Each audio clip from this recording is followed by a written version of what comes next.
Hey crafters, I just wanted to share this project kit with you. It's showcasing Stampin' Up's new Stampin' blends.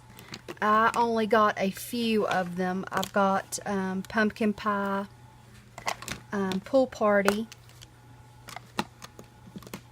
Pink Pirouette, the Old Navy, and then I got the bronze, and what are they calling this? Tan? Ivory. Ivory and the bronze. And I got the Color Me Happy project kit. And this kit makes 16 cards, 4 of each design.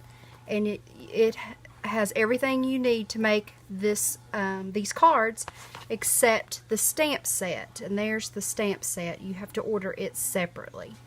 And this stamp set is made to use with the Stampin' blends. So let me show you some finished projects that I've finished already. And this one right here is Celebrate, and it has a really pretty envelope that goes with it. So everything you need, the washi tape, the banners, the little tassel, the star sequins, all those are included in this kit. Then we have this one, which is here, and again it has everything. You stamp and then you color with the blends and then just put your card together. And here's the envelope, matching envelope for that one. And I had done a different card, an alternate card I guess you can say, with the Stampin' blends. I used the bird stamp and just colored with the Stampin' blends and put it on Pool Party cardstock, and used the Oh Hello in that set and just popped it up on some dimensionals. So you can still use this stamp set in different things. I used the Woodland Textures embossing folder to do the background. I inked it up first and then run it through my Cuttlebug. So what we'll need for this project is, which I already did the stamping because everybody knows how to stamp, so I stamped the 2 sentiments and I stamped my card fronts, and I got a little off there, but you can take a Sharpie after you color it and fix all what I call boogers. You can fix all the boogers. So I want to start with this flower because I want to show you don't really have to blend to get a good effect. So I'm going to use the light and the dark Pink Pirouette, and I'm going to start with the fine tip end and just color, put down some ink with the light shade, and you should always use scrap underneath your image that you are coloring with these markers. So just put down a little bit of color.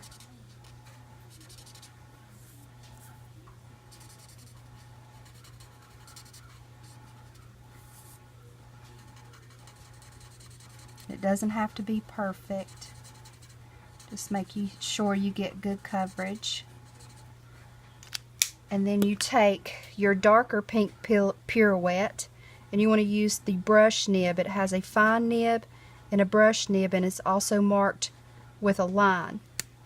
And I don't know if you can see this detail, but how I did this, I'll show you how to do that. There's no blending in this one at all. So what you do is you angle your leaf up, and you're going to kind of flick in a pyramidal way. a triangular way, however you want to say it, and just flick up just like that. And then go back where the petals overlap or fold back over, and you can switch over to your fine tip if that helps you in these little small areas. Just like that. All the areas that the petal overlaps, and then I just go through and just messy color the centers. See, there you go. No blending involved in doing that flower. So we'll do one more. We'll do this full one here. Again, start with your light shade. Just get all your color in.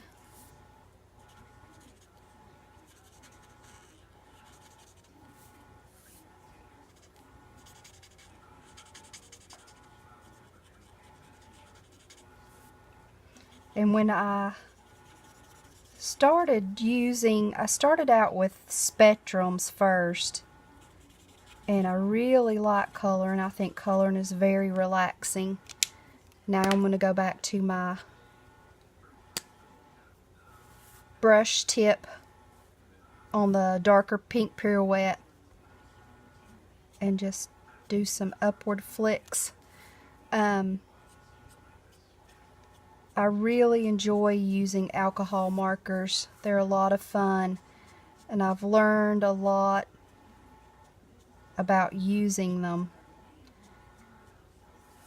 And just fill in your overlapped areas like that. When I got into card making, I didn't realize I was going to have to use all this math and reducing in fractions and all that. It's really made me start using my elementary school education. And then just do your center. And that's how you do the flowers. Again, here's I didn't blend, I just did the flicking. There's my flowers. So with this one, getting back to elementary education, is you want to make sure all of these match. In other words, your light source, say your sun is up here, and you're going to shine the light in a ray. So you want to make sure your light source shows up in the same direction. So there's your science. It's in a line with the sun, and make sure, so you wouldn't want to do your shading, say, up here and do the shading in the middle. That would kind of throw your image off a little bit. So if you did your shading here, you want to make sure your shading is here, because it follows in a straight line. You see what I'm saying? So do, like, here's your light source. You would want to do, you could do your shading here, and then you would want to make sure your shading's here, and then again here. Or you can be safe and just do them all in the middle, and that's what normally everybody does. So what I'm going to show you is this one was without blending, and then we're going to do this one in blending. And I'm going to do it in two different ways. You can do it light then dark, or you can do dark then light. So let's do the light first. And this is pumpkin pie. And you want to put down your color on the whole image.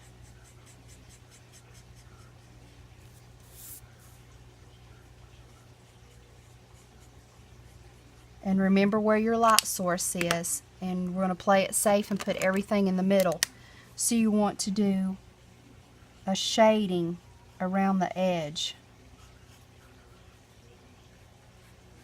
around the whole thing to get your light source in the middle. And you can make it as thin as you want or as wide as you want. And then go back with your light color and just kind of blend these edges. And it kind of looks a little fuzzy at first, but once it dries, it'll look real sharp.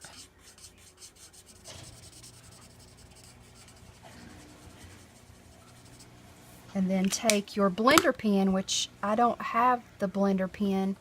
I didn't order it because I have this Spectrum pen. And you just want to lightly use your blender pen to pick up. You're actually picking up some of the color. It can also be used as an eraser. I got a little bit out of the edge right there, so you can just go back and forth a little bit and it'll smooth out the mistakes you made.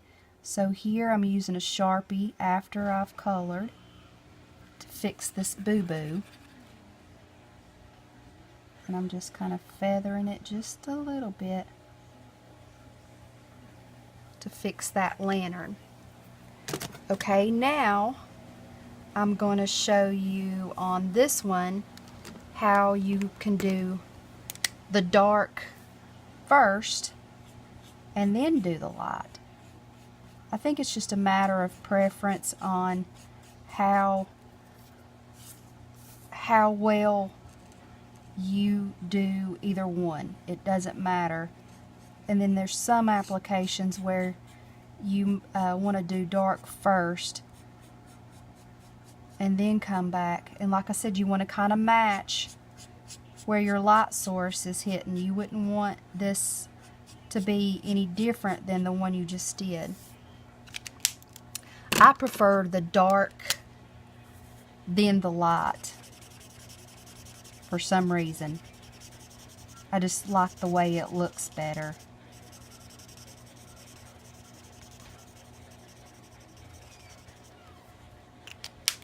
And see how that's clearing up a little bit, and you can always go back with your blender pen and make it lighter.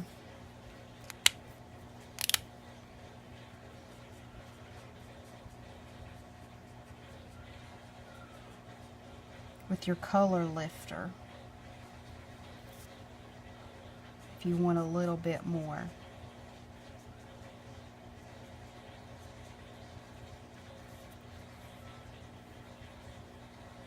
And there you have it. That's a little quick tutorial on how to do blending pens. Again, this one was with light, then dark, and then the color lifter. And this one was with dark, then the light, then the color lifter, blended. And then this one is no blending at all, just some flicks with the brush tip.